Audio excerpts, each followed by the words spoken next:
چې تاسو د چا سره مینه کوئ نو تاسو ته به څنګه پته لګي چې دا زما سره مینه محبت کوي که نه کوي. نو تاسو به دا 3 سوالونه وکئ. که دا 3 سوالونه جوابونه یې تاسو له دغه قسمه درکړل نو تاسو هغه ستاسو سره صحیح مینه کوي او ستاسو صحیح زندګي ده. ستاسو هغه خپلولی شئ او د هغه سره خپله زندګي بیا تېرولی شئ. او که چېرته د دې 3 سوالونو جوابونه یې غلط کړل نو بیا تاسو چېرته هم د داسې خلکو نه بیا لرې اوسئ. نو له اولې ته دا 3 سوالونه ویم او جوابونه یې ته ویم. نو زما ټولو ته خواست دی چې دا ویډیو د نورو ملګرو سره ضرور شیر کړئ. که چېرته دا 3 سوالونه جوابونه یې دا قسمه درکړل نو بیا د هغه سره تاسو مینه محبت کولی شئ، زندګي ورسره تېرولی شئ. ملګرو لومړنۍ خبره دا ده چې تاسو د کومې جینۍ سره مینه کوئ نو تاسو ورته له اول ووایئ چې ته ما سره مینه ولیکې، د څه مقصد دپاره زما سره مینه کوې. که تاسو ته به مقصد یاد کړي یا روپۍ یا څه یاد کړي نو دا تاسو سره مینه محبت نه کوي. او که چېرته دې دا جواب درکړو که نه ما ته هیڅ پته نشته نو دا ستاسو سره صحیح مینه کوي.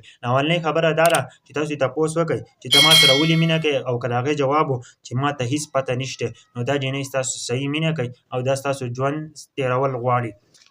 او دویم نمبر څوک ما سره واده وکړي نو ته به څه وایې، لکه ستا به په زړه به څه تېرېږي که نه.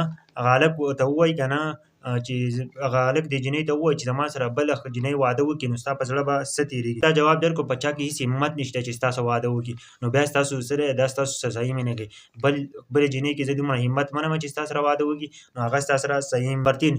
او چې ته زما نه څه غواړې، تا ته که دا جواب درکړو زه ستا نه هېڅ هم نه غواړم بلکې ستا سره زندګي تېرول غواړم. دا 3 هغه خبرې دي که چېرته تاسو د چا سره مینه کوئ او دا 3 سوالونه ترې وکئ که نه نو بیا ستاسو سره هغه 3 جوابونه یې درکړل صحیح نو بیا تاسو سره مینه کوي او هغه سره خپله زندګي تېروئ. او که چېرته دا 3 قسمه جوابونه یې درله در نه کړل غلط و نو ملګرو دا بیا ستاسو سره یو د پیسو دپاره محبت کوي، هسې د یو مقصد دپاره به ستاسو سره محبت ناټک کوي بلکې ستاسو به صحیح مینه محبت نه کوي. نو دا به د پیسو دپاره لګیایي یا به د یو بل څیز دپاره لګیایي. دا 3 سوالونه ترې وکئ د چا سره هم مینه کوئ او دا 3 جوابونه ترې هم وغواړئ. که دا 3 جوابونه صحیح وو ملګرو دا بیا ستاسو زندګي تېرولی شي او ستاسو زندګي تېرول هم غواړي نو دا 3 سوالونه ترې وکئ او دا 3 جوابونه هم طلب کړئ چې دا 3 جوابونه درکوي صحیح که نه.